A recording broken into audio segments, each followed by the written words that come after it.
The government of the Republic of Uganda to respect the rule of law and recognize that all power belongs to the people. The people of Uganda want peace and stability, and the ongoing crackdown on opposition dissidents will do nothing but worsen the situation. We hereby call on the government of the Republic of Uganda to 1.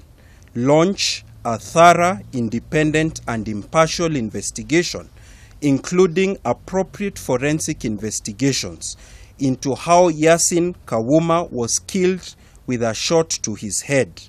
There must be accountability for this tragic death. 2. Guarantee that each of the persons accused of recognizable offenses under Uganda law and international law will have their guilt or innocence determined by a fair and effective legal process. 3. Immediately and unconditionally release Honorable Changulanyi, otherwise known as Bobi Wine, from military incarceration. 4. Ensure that Bobi Wine receives adequate medical treatment as required by his state of health by a doctor of the family's choosing.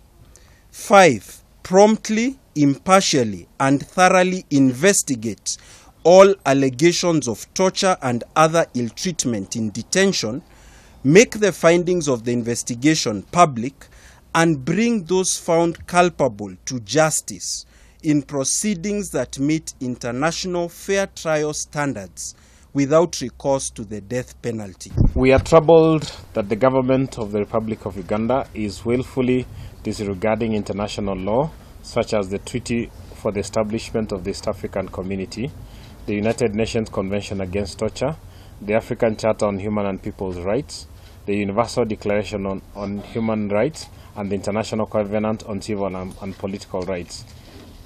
These conventions guide every state party on human rights issues. We are further concerned that President Museveni found it appropriate to mock, belittle, and downplay the veracity of the human rights violations in a statement that he made on the 20th August, justifying the use of military force, which he termed as a way to teach a lesson to the chronically indisciplined opposition leaders.